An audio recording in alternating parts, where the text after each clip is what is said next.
자, 오늘은 마태복음을 잠깐 떠나서 나도 다윗이 될 수 있다, 이런 주제의 말씀을 가지고 나누겠습니다. 사무엘하 11장과 사무엘하 7장은 우리에게 주는 메시지가 굉장히 풍성했어요. 사무엘하 7장에서는 기독교의 신앙, 복음의 핵심이 무엇인지를 다루었습니다. 다윗이 내가 주를 위하여 성전을 건축하려 할 때 하나님이 나단을 통해 준 메시지는 아니야, 내가 너를 위해 집을 지을 것이다. 이게 하나님의 열심, 하나님의 주권, 하나님의 입장에서 하나님의 나라를 이루어가는 기독교의 모든 스펙타클과 내용이 다 담겨져 있어요. 그래서 우리는 자칫 그 본문을 잘못 이해하면 다윗은 피를 많이 흘려서 하나님이 거절했다, 이것은 매우 국소적으로 잘못 이해하고 있는 것이다. 오늘 11장은 하나님의 은혜와 구원을 아는 성도라 할지라도 죄의 세력과 유혹에 얼마나 우리가 연약하고 취약한지를 보여주는 것입니다. 그래서 사도는 고린도교에서 이렇게 말씀하죠. 선줄로 생각하는 자는 넘어질까 조심하라. 왜 우리가 항상 은혜와 말씀에 붙잡혀 있어야 되는가를 다윗이 정확하게 우리에게 보여주는 것입니다. 1절은 1년 중 왕들이 나갈 때가 되었다로 시작을 합니다. 이 말씀은 어떤 의미냐? 이스라엘이 북쪽으로는 유프라데스 강, 아브라함이 하란을 떠날 때 살았던 그 하란이 유프라데스 바로 밑에입니다. 그 북쪽 가장 먼 데에서부터 남쪽에는 이스라엘이 출애굽을 했던 홍해 근접에 이르기까지 이스라엘의 역사상 한 번도 없었던 광활한 영토를 다윗이 정복 전쟁을 통해 통일의 대업을 이룬 때가 되었습니다. 그래서 다른 우리가 역사를 볼 때 대제국을 이룬 나라들이 진시황이 나라를 이렇게 순회하잖아요. 대제국들은 워낙 나라가 크니까 순회할 수밖에 없었어요. 그것처럼 다윗이 다른 나라들처럼 이제는 해외 원정을 오를 만큼의 강력한 국가의 이 상태, 부강한 상태가 되었다. 통일 제국의 형태를 갖춘 것입니다. 그래서 이스라엘의 역사에 이만한 때가 없습니다. 전무후무합니다. 이전에도 없고 이후에도 없습니다. 그리고 다윗의 생애에도 마찬가지입니다. 최고의 정점, 클라이맥스에 이르렀고 다윗의 권력과 이스라엘의 국력과 경제력도 마찬가지입니다. 그래서 다윗이 자신의 이 원정길을 보내는데 요압과 총사령관이잖아요. 그의 부하들만 보냅니다. 자기들은 가지 않아요. 왜? 다윗이 가지 않아도 될 만큼 정치, 군사, 사회, 경제적으로 나라가 너무너무 안정이 된 거예요. 여러분, 우리가 사무엘상하를 같이 나눌 때 다윗이 한 번도 여러분 출전하지 않은 기록이 있나요? 없습니다. 다윗은 모든 전쟁에 당신의 부하들과 함께합니다. 그리고 다윗의 리더십이라고 하는 것은 당신이 항상 최전선에 섭니다. 이게 오늘날 여러분 우리 시대의 리더십하고 똑같아요. 앉아서 군림하는 리더십이 아니라 자기가 제일 맨 앞에 칼 앞에 쓰는 리더십, 이게 오늘날 우리 시기에 여러분 필요한 리더십 아닙니까? 그리고 주님이 말씀하시는 서번트 리더십이에요. 섬기는 리더십이에요. 그렇지 않으면 사람들은 앞으로 나가지 않습니다. 왕이 안 나가는데 여러분 나가겠습니까? 지도자가 나가지 않는데 나가겠습니까? 나가지 않는다는 것입니다. 그래서 여러분 그의 부하들만 보내는데 아직 정복되지 않은 조그마한 거 오른쪽에 하나 신경 쓰이는 나라가 있었어요. 그게 뭐냐면 암몬인데 그 암몬의 수도 랍바를 공격할 때 요압만 보내서 정리하게 해버려요. 그 다윗은 궁에 탁하니 있습니다. 굉장히 너그럽고 여유롭고 보기 좋은 모습이에요. 여러분 이것은 근데 무엇을 의미하냐면 2절을 보면 다윗의 상태가 세상 말로 성공을 이룬 자의 여유로움과 너그러움을 말하는 것이 아니라 저녁 때에 다윗이 그 침상에서 일어나서 라고 하는 말로 다윗의 지금 한마디로 신체적인 상태, 영적인 상태를 단적으로 꼬집고 있어요. 여러분 사무엘 상하를 보면서 다윗이 여러분 이렇게 밤이 되도록 자정이 되도록 늦게 잠을 잔 적이 있습니까? 잘 수가 없었죠. 사울왕이 여러분 죽이려고 활과 창을 던지는데 어떻게 자요? 수없이 많은 대적자가 있는데 어떻게 잠을 자요? 그러나 지금은 그 누구도 다윗을 대적할 자가 없습니다. 그 누구도 다윗 앞에 서서 말을 할 자가 없을 정도로 가장 권력의 최고 정점에 이르렀습니다. 그런데 그런 상태에 다윗이 보여주는 건 뭐냐? 하나님의 은혜 앞에 곱씹고 감사하는 것이 아니라 저녁이 될 때까지 잠을 잡니다. 이것을 성경은 단적으로 보래요. 다윗의 권태. 성공한 자가 하나님의 은혜 앞에 겸손하지 못하고 다윗의 나태. 여러분, 그 다윗의 권태와 나태를 사단은 여러분 내어버려 두지 않는다라고 하는 거예요. 광야에 여러분 그런 사망의 시기를 겪을 때는 우리가 보통 일반적으로는 어떻게 합니까? 하나님을 향하여, 세상을 향하여, 부모를 향하여 원망합니다. 그리고 불평합니다. 그리고 원망과 불평은 분노로 나옵니다. 그런데 여러분 다윗은 보면 그렇지 않았어요. 우리가 하는 일반적인 원망과 불평과 분노조차도 사울왕의 여러분 독살스러운 죽음 앞에서도 그런 모습은 잘 보이지 않았던 사람이에요. 대단한 사람이에요. 어떻게 보면 신앙적으로 그 어린 나이에 골리앗 앞에 여러분 나가는 신앙의 용기 100배는 모든 사람이 가질 수 있는 건 아니에요. 그랬던 다윗이 오늘 모습은 보면 전혀 다른, 완전히 영적으로 침몰되어져 있는 모습을 보게, 어떻게 사람의 신앙의 전후가 이럴 수 있을까? 우리가 의아심을 가질 정도로. 여러분 반대로 성공의 자리에 이르렀을 때 인생은 훨씬 더 위기의 순간이 찾아옵니다. 하나님을 알지 못하는 자들은 성공에 들어왔을 때 그동안 해보지 못했던 경제적인, 정치적인, 권력의 모든 욕망을 다 풀어대죠. 해소합니다. 지금까지 꽁꽁 참고 있었거든요. 할 수가 없었어요. 힘이 안 돼서, 여건이 안 돼서, 상황이 안 돼서 못했단 말이죠. 그러나 그것이 성공의 열쇠가 주어지고 문이 열어지면 일반적인 사람들은 그걸 원한을 갚듯이, 마치 복수를 풀듯이 자기 안에 있는 모든 이 죄의 욕망, 육체적 욕망을 경제적으로, 정치적으로, 사회적으로, 관계적으로 다 풀어댑니다. 막 홍수가 막 풀어나오듯이, 보란듯이 뭐 사람들 앞에 나 성공했어, 나 이런 사람이야, 내가 이제는 옛날 같은 그런 존재로 나를 보지 마, 나는 이런 권력에 있는 사람이야.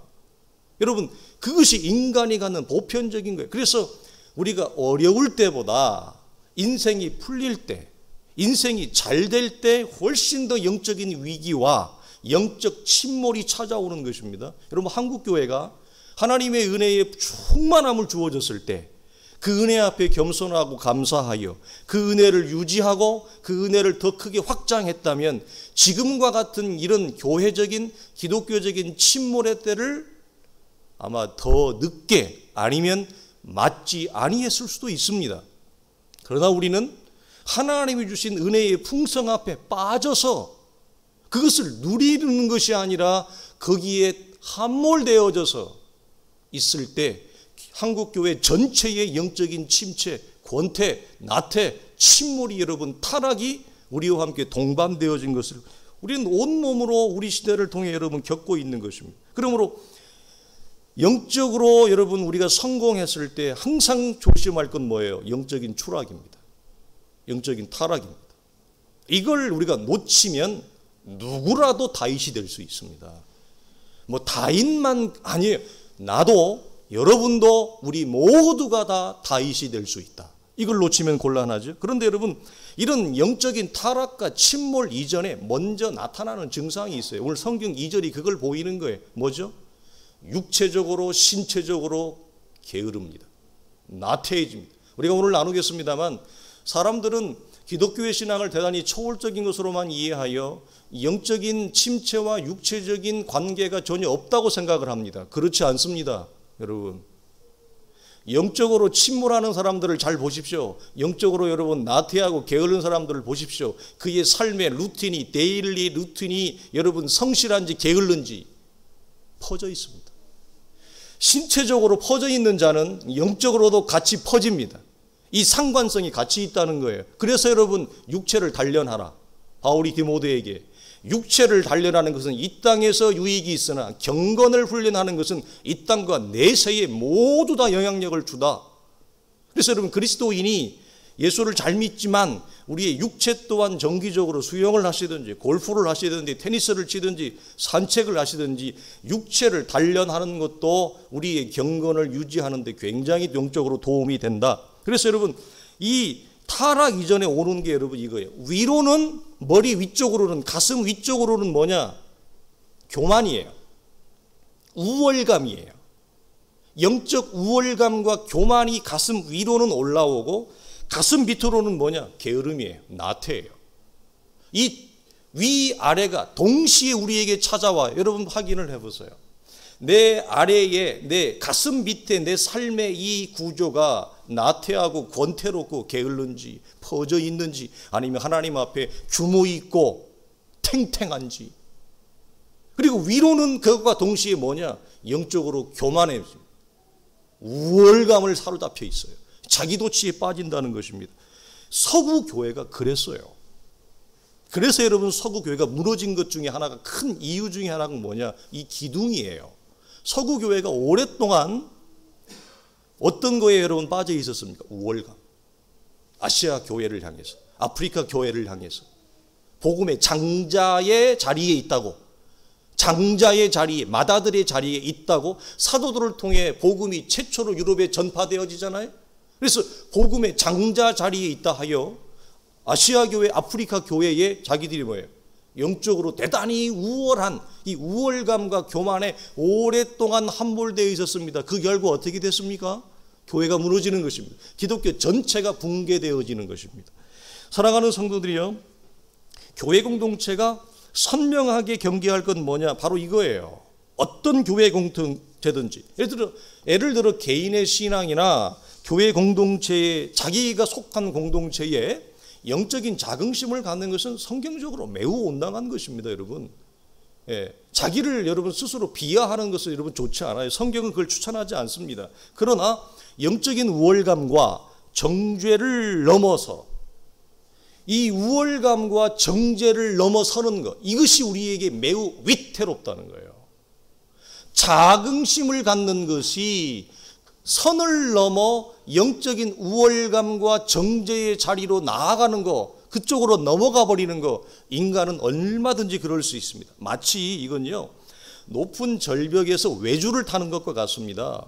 나도 언제 어떻게 추락할지 모른단 말입니다. 우리 시대에 여러분 좋은 목회자, 좋은 교회가 적지 않았습니다. 그럼에도 불구하고 여러분 세워지지 못한 원인 중에 하나가 바로 이 우월감과 교만 안에 빠지는 것입니다. 저는 우리 성도들에게 반드시 이 내용을 우리가 뛰어넘기를 부탁을 드려요. 우리 교회가 세워지기를 원한다면, 그리고 내 개인의 신앙이 세워지기를 원하십니까?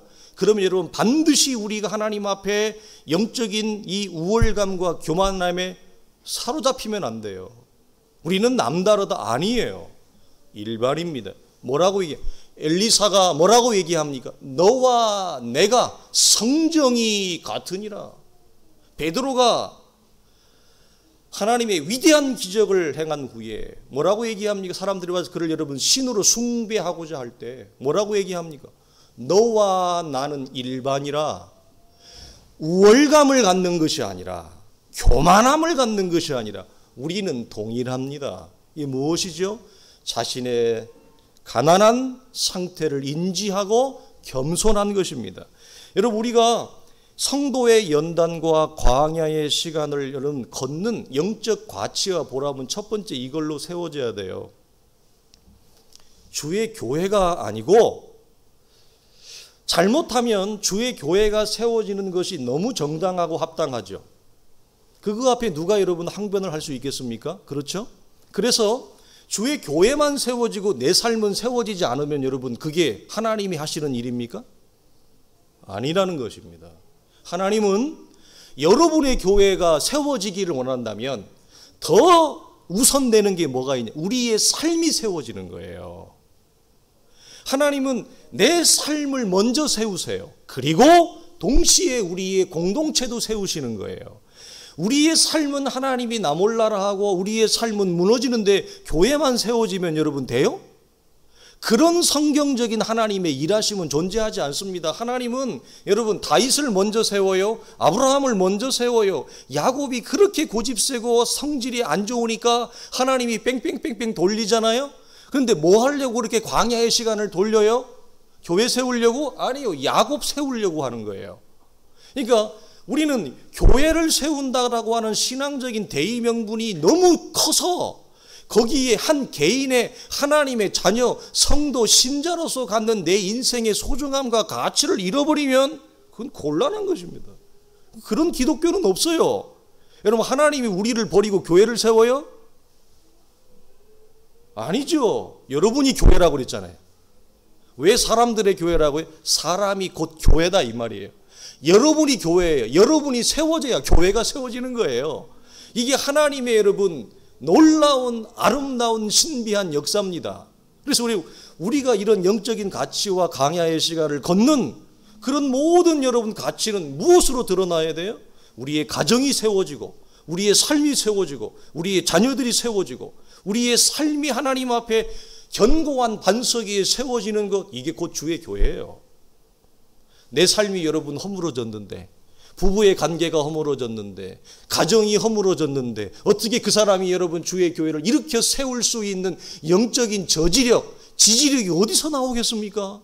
무슨 힘에서 나와서 여러분 찬양을 하고, 무슨 힘에 나와서 여러분 반찬을 가져오고, 무슨 힘이 나와서 여러분 예배를 드리겠어요? 부서진 부부관계가 회복이 되어지고, 부서진 가정이 회복이 되어지고, 부서진 내 삶이 하나가 되어지고, 이런 성령의 역사가 내 안에서부터 나를 먼저 새롭게 할 때 그 힘이 어디로 나와요? 공동체로 나오는 거죠. 그럴 때 교회가 세워지는 겁니다. 근데 반대로, 이것이 반대로 가면 어떻게 해요? 우선 당장 사람은 모일지 몰라도 그 교회는 후 하면 넘어져 버려요. 후 하면 그냥 여지없이 침몰되어지는 그런 뿌리가 없는 공동체가 될 수 있다면 여러분 잊지 마십시다. 자, 우리 지난장까지 다윗의 삶은 헤세드, 은혜가 지배하는 것을 보았습니다. 자, 그런 다윗임에도 불구하고 언제든지 이 죄의 세력이 다윗 안에 있는 또 다른 다윗, 또 다른 사람을 불러내요. 유혹하고 자극합니다. 그게 누구예요? 우리가 수련회 때 나누었던 그리스도와 함께 십자가에 죽은 옛사람을 불러냅니다. 자극합니다. 유혹합니다. 근데 무엇을, 어떤 틈을 타서? 권태와 나태에 빠져있는 다윗에게 찾아가 다윗 안에 있었던 또 다른 다윗, 그게 원래 다윗의 오리지널 정체성이었죠. 그 옛사람에게 죄의 유혹을 펼칩니다. 죄의 자극을 펼칩니다. 이게 다윗이 어떻게 하죠? 다윗의 눈에 무엇이 돌았다? 그 여인이 심히 아름다워 보였다. 죄의 세력이 와서 다윗의 옛사람을 자극하니 이 자극이 안에서 소용돌이를 치고 올라가 다윗의 육신의 정욕, 안목의 정욕을 자극하니 그 여인이 심히 아름다워 보이는 역사가 된 거예요. 누구라도 그럴 수 있어요. 누구라도 예외가 없어요. 그래서 우리가 하나님 앞에 깨어 있어야 되는 거예요. 제 신앙적인 지론이자 인생의 지론이 뭐냐? 입에는 조커처럼 웃지만 속은 뭐 한다고요? 파수꾼의 경계예요. 제가 웃고 있다고 해서 항상 목사님은 속이 좋은 모양이다. 속이 좋아요. 속이 좋으니까 웃죠. 제가 제 신앙의 지론과 사역의 지론 중에 하나가 뭐냐? 입에는 조커, 그러나 마음은 파수꾼의 경계입니다. 이 두 가지를 놓치면 저는 바로 화를 냅니다. 바로 분노합니다. 이게 이 균형이 불균형이 오잖아요. 그러면 펑 터져요. 게임에 나오는 개 있잖아요. 못생기네, 펑 터지는 애. 그처럼 터져버려요. 누구라도 예외가 없다. 누구라도 다윗이 될 수 있다. 이겁니다. 그래서 여러분, 왜 우리가 한 번의 은혜, 한 번의 말씀의 열어짐과 감동으로 주님 앞에 갈 때까지 신앙이 유효적으로, 이걸 유효적 효력이라 그래요. 유효적으로 지속되어지지 않느냐를 여실히 보여주는 겁니다. 우리 성도들이 이미 아십니다. 세 가지 다시 언급합니다. 첫째, 내 안의 죄성. 다시 말씀드리지만 우리의 옛사람은 죄의 욕구를 너무너무 사랑한다. 우리 안에 있는 이 옛사람, 두 번째 죄의 세력, 그리고 사단의 역사, 이 세 가지가 여러분 우리의 신앙을 여러분 공격해요. 우리가 여러분 조금만 틈을 보이면 그냥 넘어져요. 저도 그냥 넘어져요. 예외가 없습니다. 그래서 항상 우리가 이 부분을 염두에 시편 121편에 보면 아주 위로가 되는 말씀이 있어요. 이스라엘을 지키시는 이는 졸지도 아니하시고 주무시지도 아니하신다. 주님이 요한복음에 그렇게 말씀하시죠. 내 아버지가 일하시니 나도 일한다. 하나님은 졸지도 주무시지도 아니하고 우리를 위하여 일하신다. 얼마나 여러분 위로가 되어지는 말씀입니까? 우리가 틈과 빈틈이 너무 많으니 하나님 우리를 붙들고 있어야 됩니다. 주님이 베드로에게 뭐라고 얘기했어요? 기도하라 하니까 내가 사단이 밀 까부르듯이 너를 까부르려고 스탠바이 하고 있다. 스탠바이. 멀리 떠나 있는 게 아니라 스탠바이 하고 있어요. 그러나 내가 너를 그 사단의 유혹과 죄 가운데 넘어지게 하기 위하여 내가 너를 위하여 기도하고 있다. 로마서 8장에 성령이 우리 안에 뭐하고 있다? 죄 가운데 우리가 지지 않도록 하기 위하여 말할 수 없는 탄식으로 우리 안에 우리를 중보하고 있는 이가 있다. 여러분, 그런데 우리는 우리에게 틈을 놓죠.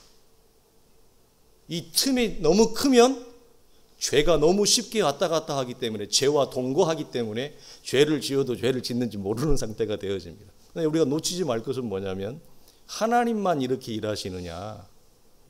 사단도 하나님과 동일하게 일합니다. 졸지도 자지도 않고. 이 양자를 기억하십시오. 그러므로 우리는 여러분 깨어 있어야 되는 것입니다. 베드로전서 5장 8절에 근신하라 깨어라 너희 대적 마귀가 우는 사자같이 두루 삼킬 자를 찾나니 이 말씀이죠.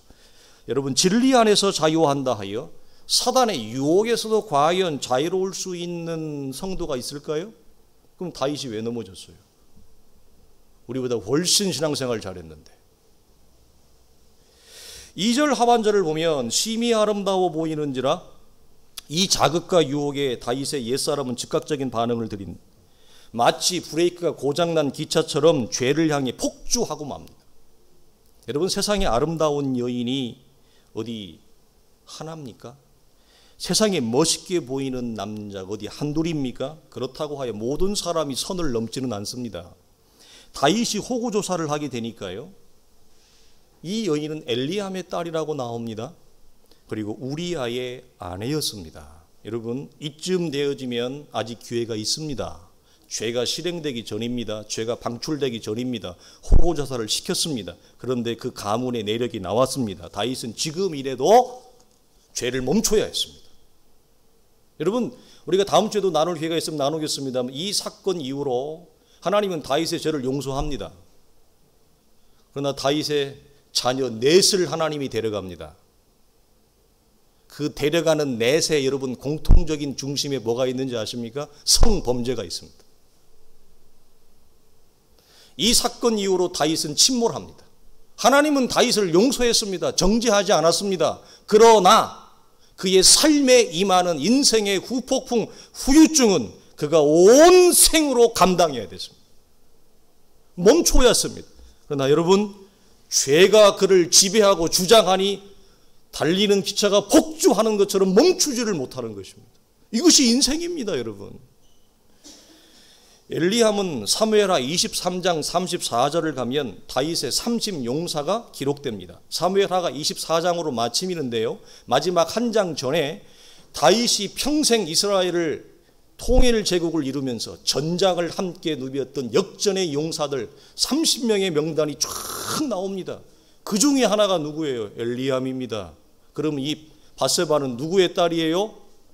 자기와 평생 전장에서 피를 나눈 그 혈맹의 용사의 딸인 것입니다. 그런데 건드려요? 또 호구조사가 이렇게 나옵니다. 엘리암은 누구의 아들입니까? 다윗이 그렇게 가까이 두었던 아히도벨 책사 아히도벨의 아들입니다. 그의 남편은 자신의 장수 중에 한 사람입니다. 여러분, 이 정도 되었으면은 이 밧세바가 어떤 여인이에요? 이게 지금 건드릴 수 있는 여인이에요? 자기 책사의 손주예요. 손녀죠. 자신의 용사의 딸이에요. 그 남편은 지금 전쟁에서 지금 암몬과의 전쟁을 치르고 있는, 나가서 싸우고 있는 그 장군의 아내예요. 여러분 같으면 건드려요? 멈춰야 되죠. 아직 기회가 있습니다. 돌이키면 되는 겁니다. 여러분, 그런데 죄가 나를 주장하기 시작하면 죄의 소원과 내 육신의 소원이 무엇하다? 같기 때문에, 제가 육체와 율법은 동일하기 때문에, 성질이 똑같기 때문에 짝짝꿍 된다. 죄의 소원과 육체의 소욕은 너무나 하나잖아요. 그러니까 이게 두 세력이 힘을 합치니까 기차가 멈추지를 못하고 그냥 선을 넘어버리는 거야. 무서운 것입니다. 그래서 로마서의 사도가 뭐라고 얘기한다? 죄는 얘들아 지식의 정보가 아니야. 죄는 우리를 파멸로, 우리를 파국으로 치닫게 하는 힘이다, 세력이다, 그렇게 얘기하는 것입니다. 다윗이 그만 이 선을 넘어버리게 되어지는 거죠.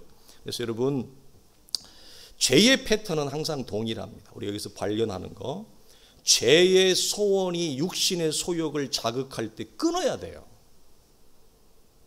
누구나 여러분 자극을 받습니다. 이 땅에 있는 모든 사람은요, 어느 경로, 어느 채널을 통해서든지 그것이 자극이 되어져요. 그러면 어떻게 해야 돼요?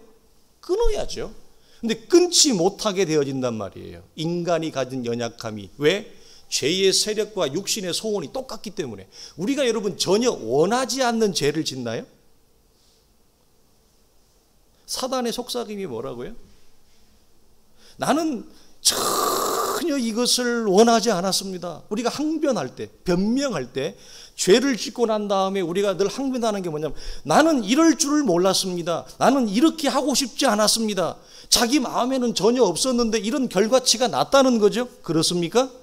사단은 여러분 절대 그렇게 역사하지 않습니다.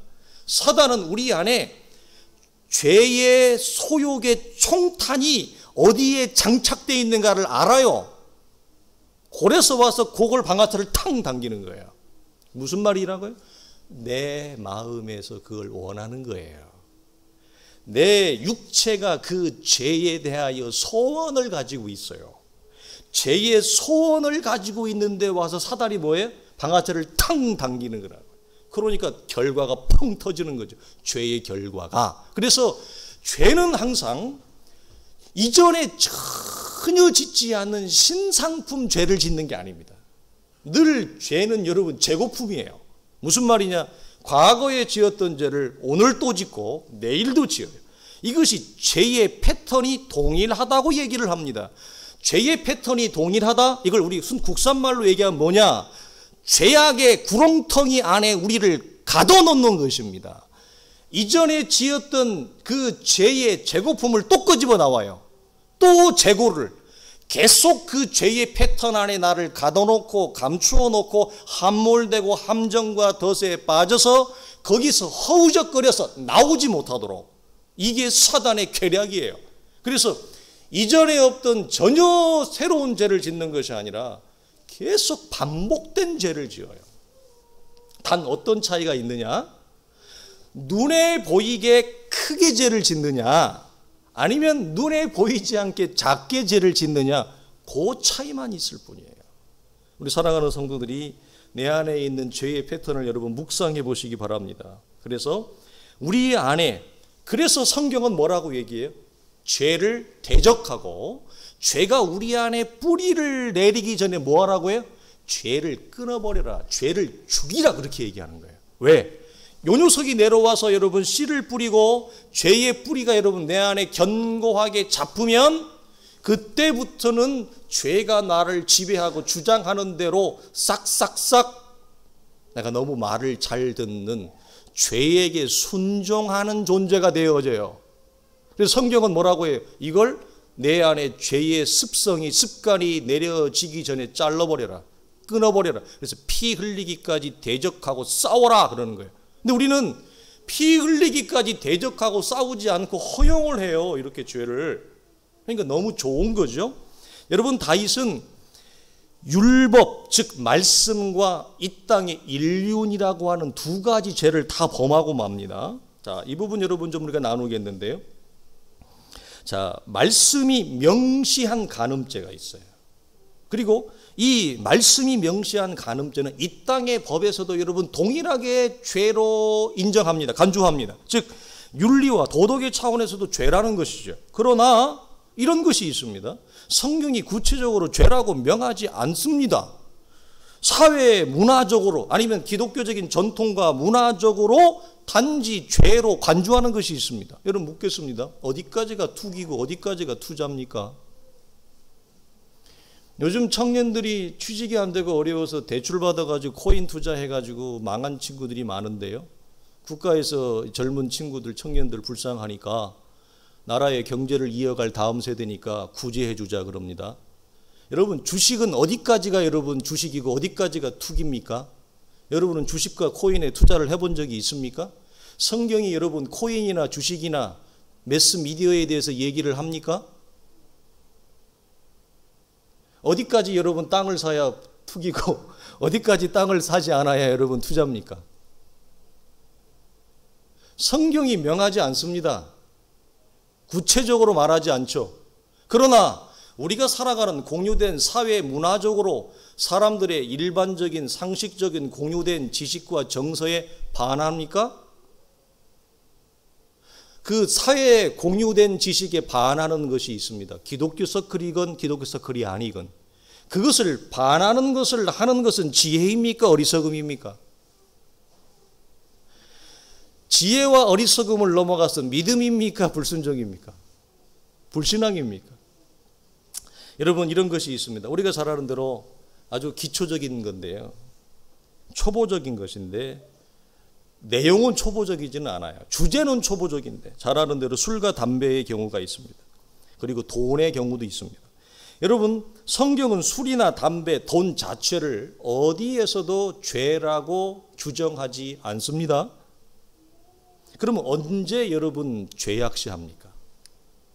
술과 담배, 돈 자체를 성경은 어디에서도 여러분 죄의 뿌리라고 죄의 근원이라고 얘기하지 않아요. 그런데 언제 죄악시합니까? 술에 취한 삶을 살아갈 때, 돈을 사랑하는 삶을 살아갈 때 성경은 그걸 죄라고 합니다. 돈 자체, 술 자체를 성경은 그 어디에서도 죄라고 명시하고 있지 않습니다. 둘 다 어떤 공통점을 가집니까? 술에 취한 삶이란 말씀의 지배를 받는 삶이 아니라 술에 지배를 받는 삶이에요. 은혜의 지배를 받는 삶이 아니라 술에 중독된 삶이에요. 여러분 돈의 지배를 받는 삶이 돼요. 말씀과 성령과 은혜가 지배하는 삶이 아니라. 자, 이렇게 될 때 둘 다의 공통점은 뭡니까? 술과 돈이 우리를 지배하고 다스리고 우리는 그들의 노예가 되어지고 중독된 상태에 들어간다. 이쯤 되어지면 술과 담배는 더 이상 기호식품이 아닙니다. 유럽 사회에서 보이는 보편적인 정서, 술과 담배에 대하여 그들이 가지는 태도, 정신, 자세와 오늘 성경이 말하는 것 사이에 어떤 관계와 차이점과 상관성이 있습니까? 그렇다면 한국 사회가 갖는 기독교적인 서클 안에서 기독교적인 문화와 정서에서 술과 담배, 제사의 문제는 여러분 어떻게 됩니까? 성경은 그 자체를 죄라 말하지 않지만 그것에 흔들려 버리는 삶, 그것의 경계를 넘어가는 삶, 그것의 주도권을 빼앗겨 버리는 삶에 대해서는 성경은 분명히 뭐라고 얘기합니까? 그건 죄라 얘기합니다.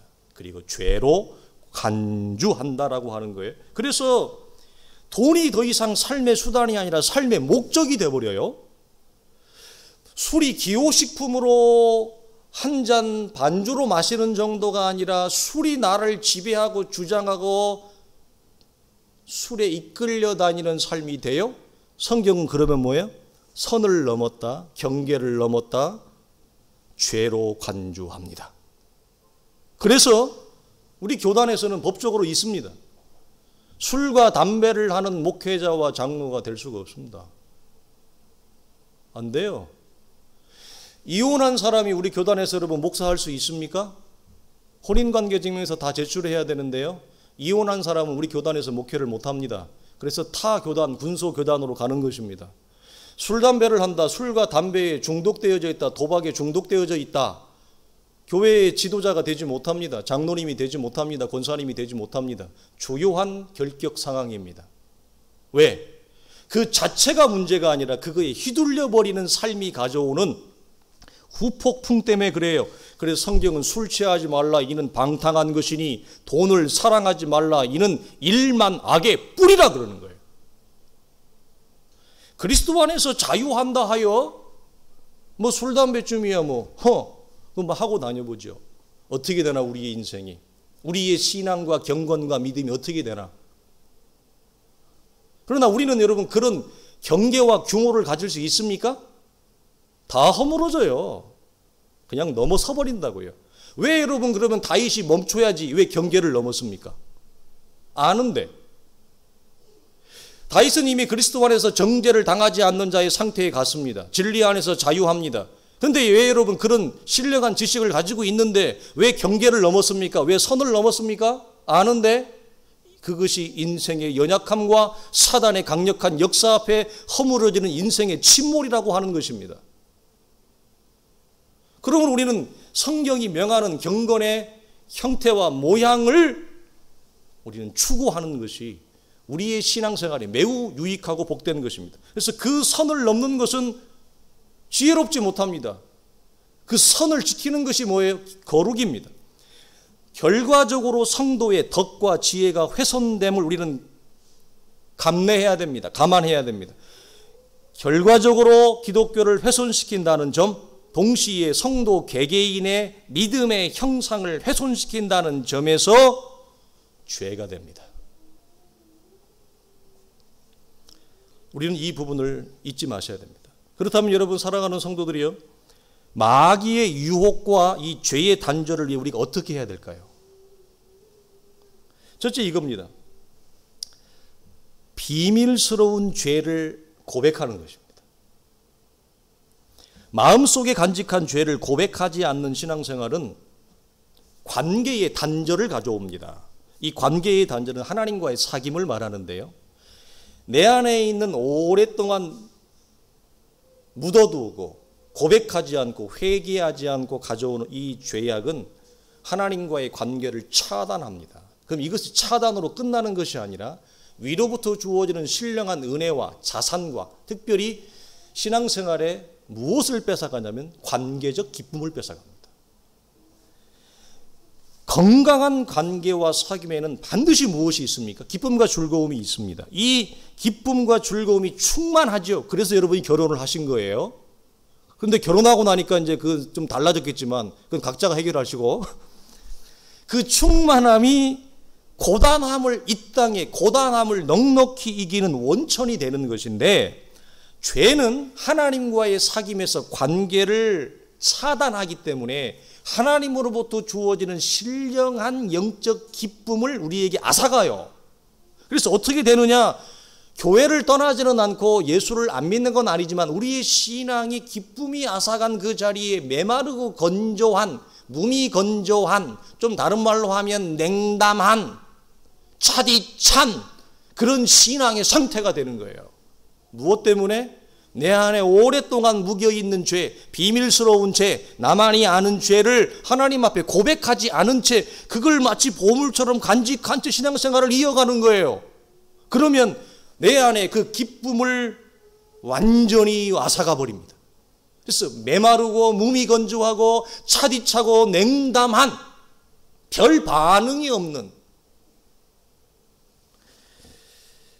자, 바로 나오나요?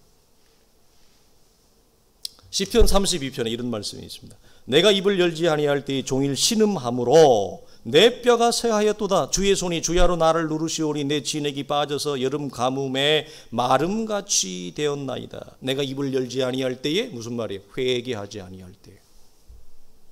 내 안에 있는 죄를 고백하지 아니할 때에 어떻게 되느냐? 여름 가뭄에 마름같이 돼요. 삐싹 말라버려요. 신앙생활에 영적인 윤택이 없어요. 기름진 것이 없어요. 내 뼈가 진액이 빠져서 종일 신음하는 이런 신앙생활 속에는 기쁨과 즐거움이 자리할 곳은 없습니다. 다윗은 그래서 이렇게 말합니다. 시편 32편에 이렇게 얘기하죠. 허물의 사함을 받고 자신의 죄가 가려진 자는 복이 있다. 여호와께 정죄를 당하지 아니하는 자는 복이 있도다. 내가 이르기를 내 허물을 여호와께 자복하리라 하고 주께 내 죄를 아뢰고 내 죄악을 숨기지 아니하였더니 곧 주께서 내 죄악을 사하셨나이다. 아멘. 여러분, 이 말씀이 우리에게 복음인 것은 무엇입니까? 주님은 우리가 우리의 입을 열어 우리의 죄를 고백할 때 심지어 우리의 죄를 묻지도 않아요. 우리는 자녀를 다 키우면서 애가 잘못을 하면 너 왜 그랬어? 무엇 때문에 그랬어? 우리는 따집니다. 제 아내가 저한테 하는 말 좀, 제발 좀 따지지 좀 말해. 말 잘하는 사람들의 허물이 뭔지 아세요? 자꾸 따져요.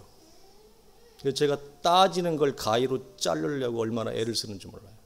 그래, 따지지 말자. 그 사람을 그대로 품자, 인정하자, 이겁니다. 주님은 우리의 죄를 고백할 때 묻지도 따지지도 않아요. 이거 보험 무슨 선정 같은데, 묻지도 따지지도 않아요. 너 왜 그랬어? 이런 거 없어요. 주님은 그냥 우리를 품어버려요. 그래서 뭐라고 얘기합니까? 여호와께 정죄를 당하지 아니하는 자라는 거예요. 우리가 그런 복을 받은 거예요. 놀라운 축복. 이게 우리에게 여러분 복음이 아닙니까?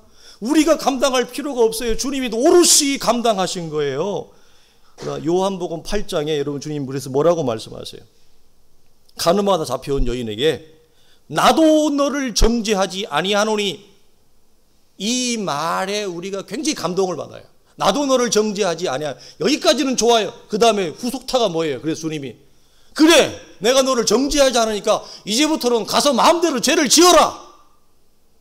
뭐라고요? 나도 너를 정죄하지 아니하노니 가서 다시는 죄를 범하지 말라 그랬어요. 근데 우리는 이런 하나님의 진노와 저주를 십자가에 주님이 다 받으셨으니까 내가 감당할 필요가 없네. 나 자유 얻었네, 너 자유 얻었네. 할렐루야. 그러면서 죄를 마음대로 지어요. 성경이 명하는 경계를 넘어요. 그거에 힘입어서 죄를 마음대로 지어. 로마서 6장에 사도가 뭐라고요? 죄가 있는 것에 은혜가 있는 것은 부인할 수 없는 사실이다. 그렇다 하여 우리가 죄를 지을 수 있느냐? 그럴 수 없느니라. 복음이 들어온 자가 갖는 자유와 감격이 죄를 방임하고 허용하는 쪽으로 가요. 나태하고 권태해지고 게을러지면, 다윗이 오늘 그걸 우리에게 명확하게 보이는 거예요. 누구라도 예외가 없다.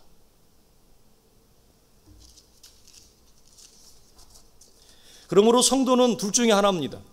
죄를 고백하고 정죄를 당하지 않는 자의 당당함, 뻔뻔함, 이 충만한 관계의 기쁨을 누리든지, 죄를 고백할 때 우리 안에 여러분 찾아오는 막혀있는 그 생수의 기쁨이 여러분 차오르는 축복을 경험하세요.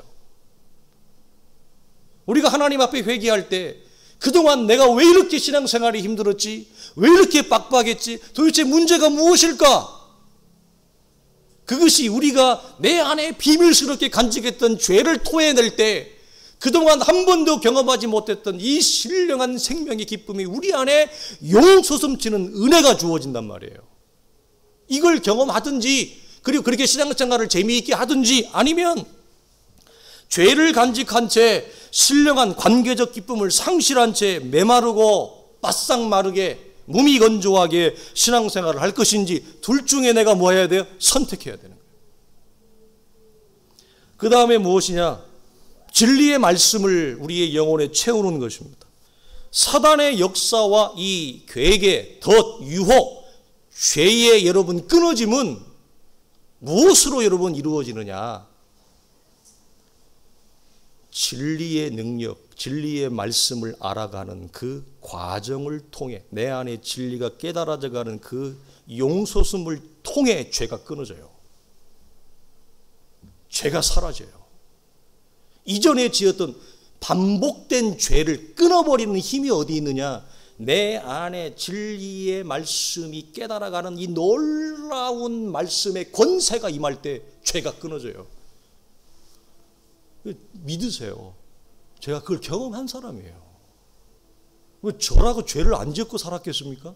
죄 무지 지었죠. 아, 생긴 거 보세요. 죄 잘 짓게 생겼잖아. 독살스럽게 생겨가지고 못되게 생겨가지고 죄를 얼마나 잘 짓게 생겼어요. 입만 열면 죄지. 입만 열면 되면 다행이게 입을 안 열어도 죄야. 보세요. 디모데전서 2장 이렇게 얘기해. 거역하는 자를 온유함으로 훈계할지니 혹 하나님이 그들에게 회개함을 주사 진리를 알게 하실까 하여 그들로 깨어 마귀의 올무에서 벗어나 하나님께 사로잡힌 바 뒤에 그 뜻을 따르게 하실까 함이라. 아멘. 여기 우리는 뭘 보냐면요, 회개와 진리의 관계성을 보는 거예요. 어떤 사람이 어떻게 언제 회개하느냐, 회개가 일어나느냐, 성경은 뭐라고? 진리를 알아가는, 진리를 알게 되어져가는 과정 중에 회개에 이르게 된다는 것입니다. 여러분, 그러니까 무슨 말이에요? 진리가 내게 이르지 않을 때, 진리를 깨달지 못할 때는 첫째, 내 안에 무슨 숨은 죄가 있지? 자신 안에 숨은 죄가 있는지조차 모릅니다. 잘 기억하세요. 진리의 빛이 나를 비추기 전에는 내 안에 죄가 있는지조차도 모른다고요, 사람은. 두 번째, 도대체 내가 뭘 잘못했지? 자신의 잘못이 무엇인지 모르기 때문에 내 안에 숨은 죄가 무엇인지, 내가 도대체 무엇을 놓치고 잘못했는지를 모르기 때문에 회개, 즉 죄의 고백조차 하지 못한다는 거예요.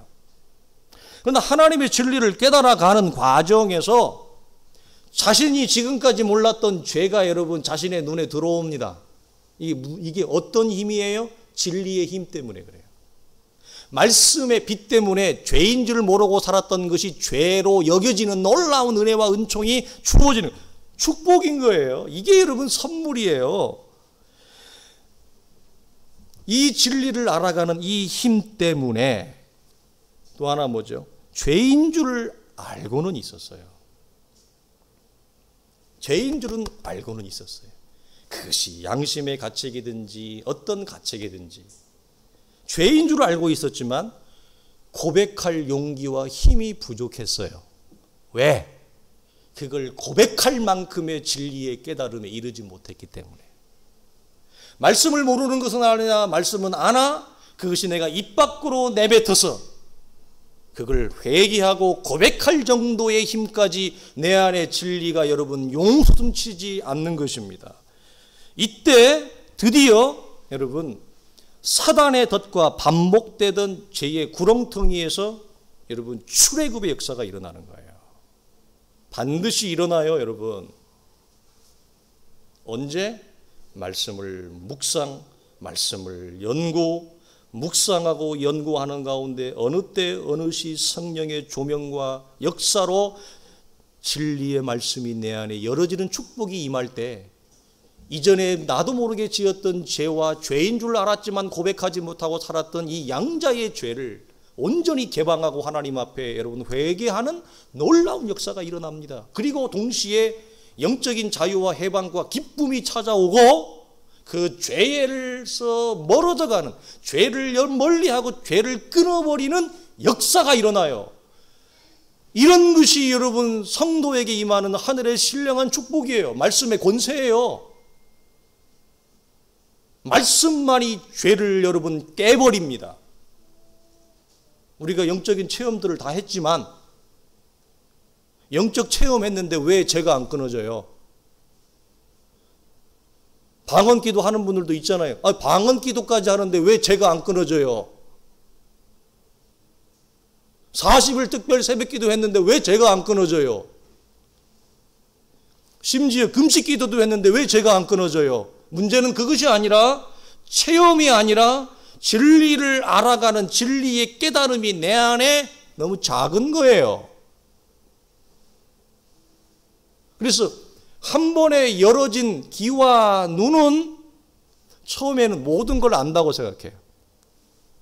한 번 열어진 눈은 안 보다 보이니까, 세상이 다 보이니까 다 안다고 생각하고, 안 들리다가 들린 귀가 열리면 모든 걸 다 들으니까 모든 걸 다 안다고 착각해요. 천만의 말씀.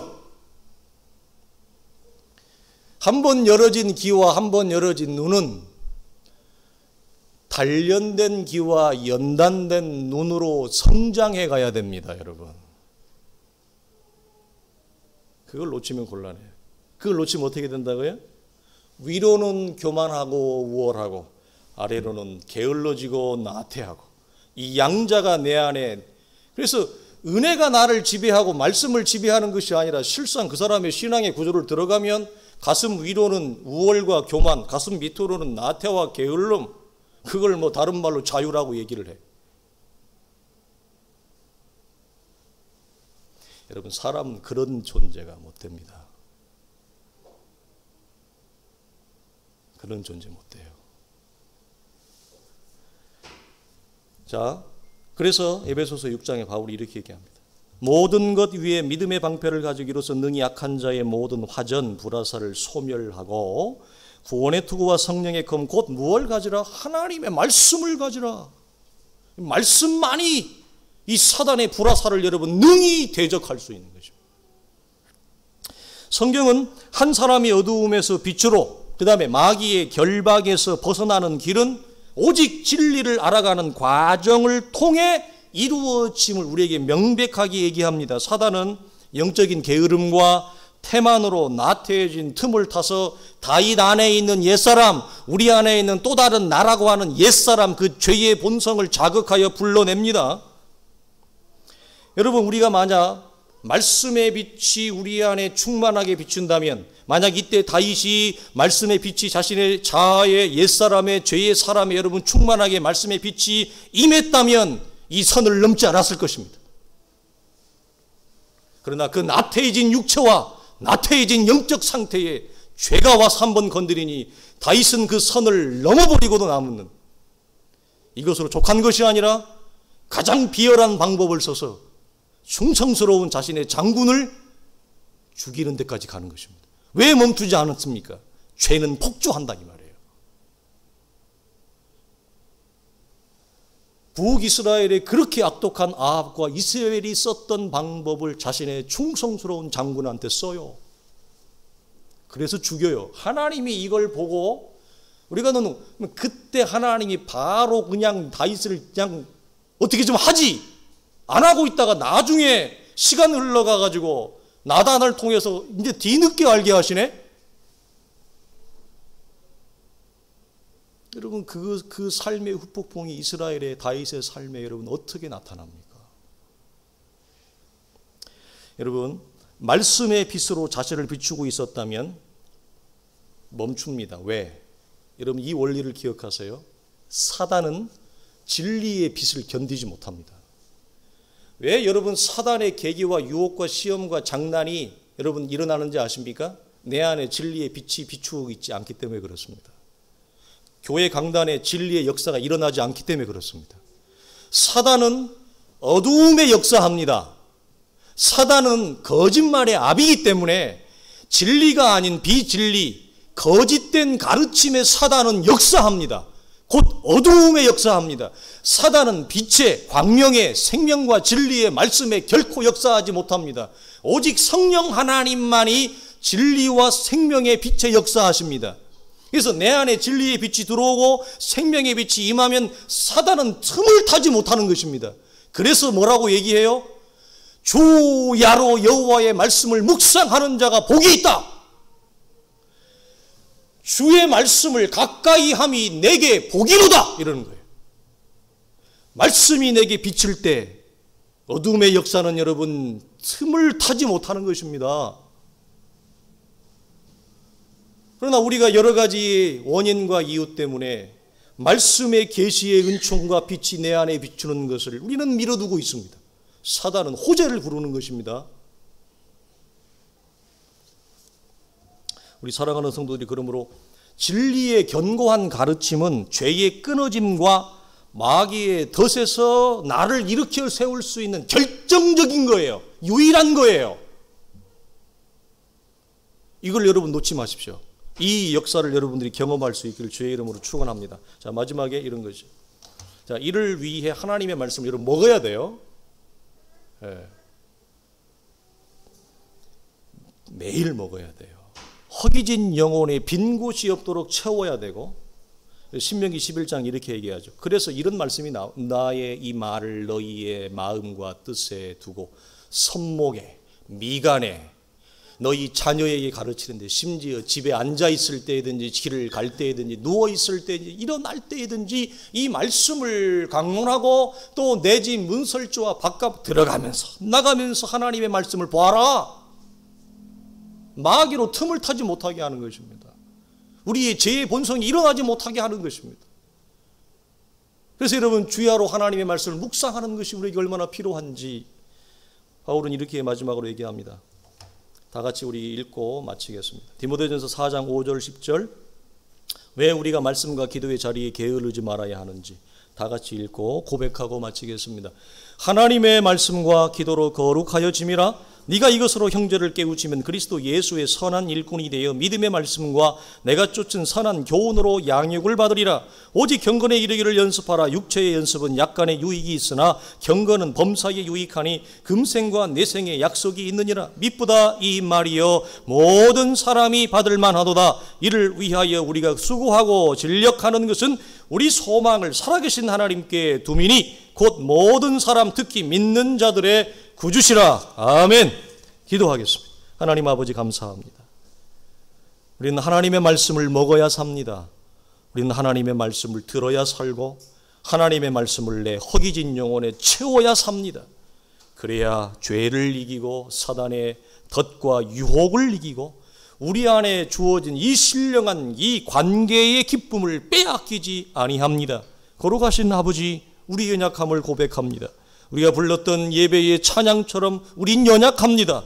아버지 하나님, 우리가 하나님 앞에 얼마나 죄에 쉽게 무너질 수밖에 없는 존재인 것을 주 앞에 고백하오니 주여 우리를 도우시옵소서. 사랑하는 공동체를 주의 능한 손에 세우시고 견고한 반석 위에 세우셔서 사랑하는 모든 성도들이 하나님의 말씀을 받아 먹음으로 위로부터 주어지는 하늘의 문이 열린, 하늘 문이 열린 이 은혜와 진리의 말씀이 충만하게 하여 주시옵소서. 진리의 말씀이 깨닫게 되어지게 하여 주시옵소서. 주의 교회 속에 말씀을 들을 수 있는 눈과 귀를 열어주심을 감사합니다. 아버지 하나님, 주의 은혜에 감사하고 주의 은혜를 찬송합니다. 아버지, 그러나 여기에서 멈추지 아니하고 하나님, 우리의 열어진 귀가 연단된 귀로 나아가게 하여 주시옵소서. 열어진 눈이 광야를 아버지 볼 수 있는 훈련된 눈이 되어서 이 주어진 광야와 같은 이 땅에 하나님과의 관계적 기쁨을 잃지 않고 믿음으로 이 땅을 살아갈 수 있고 우리에게 주어진 삶과 허락하신 공동체를 하나님 앞에 세우기에 조금도 부족함이 없는 온 성도들의 신앙이 되게 하여 주옵소서. 우리 주 예수 그리스도의 이름으로 간절히 기도하오며 축복하옵나이다. 아멘.